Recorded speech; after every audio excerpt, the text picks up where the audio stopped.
Unified communications is a service. So again, we actually brand one of our products called UCaaS.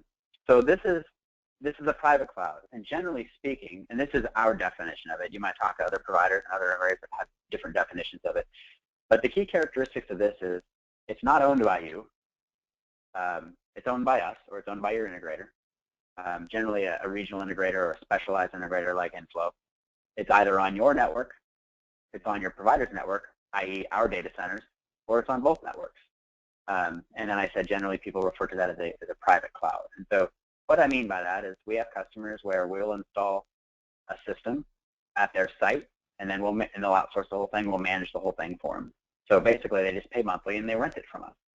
Or let's say we put it in our data center and we provided a point-to-point connection to them. And again, it's private cloud. We own it, we manage it, we rent it to them. Or on both networks. Perhaps they want most of it on site, but they want a little bit in our data center so they could put backup dial tone or SIP trunks into our data center and maybe a spare call processor. So they rent those services from us in our data center, but maybe they pay capital. It's a capital expense, so they own what's on their site. So you can get pretty creative around that. Or the other way around, maybe they want it mostly in our data center and they want to just pay monthly for it, but then they want to have that local survivable gateway should the connection between them and us go away. An ideal customer for unified communications as a service, generally they like OpEx. Their CFO says, I don't want to do a capital outlay. I want an off-balance sheet transaction. I want to pay monthly. Great, no problem. We'll rent it to you. Sometimes they have carrier restrictions. Either they have long contracts. Generally, in an impending event, when you're moving into the cloud, you have to be out of contract on your dial tone, your PRI, your SIP trunk, things like that. On this particular scenario, or maybe you really like your carrier and you want to stay with them. You just want someone else to manage the relationship. That's a really good feature that can make you a good candidate for a private cloud. Application integration. You're not a one-size. Some cloud providers are kind of a one-size-fits-all. Like the example we talked about, they had their kind of homegrown on-site CRM system that had a SQL backend, and they wanted to integrate with that. Well, it would be very hard to go to a cloud provider and ask them to do that for a lot of different reasons that I'm not going to get into. So again, I want to pay monthly. I don't want to own it, but I have some of these more advanced needs. I have compliancy concerns like PCI compliance and HIPAA and other things that are more conducive to an on-site system.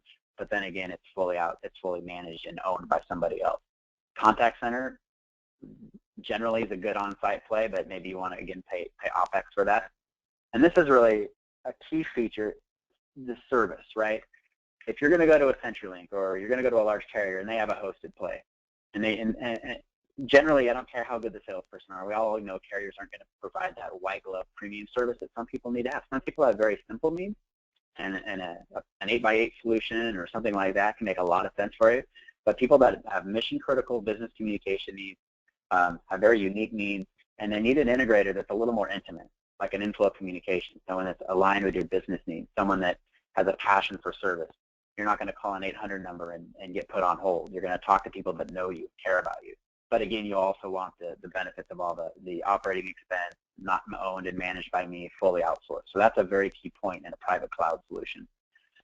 We have some customers, like the example I gave you, they have an investment in data centers, private data centers, and infrastructure.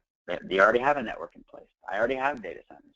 I already have this infrastructure that I've built and I've invested in for perhaps other applications that I want to leverage, but I don't want to own it.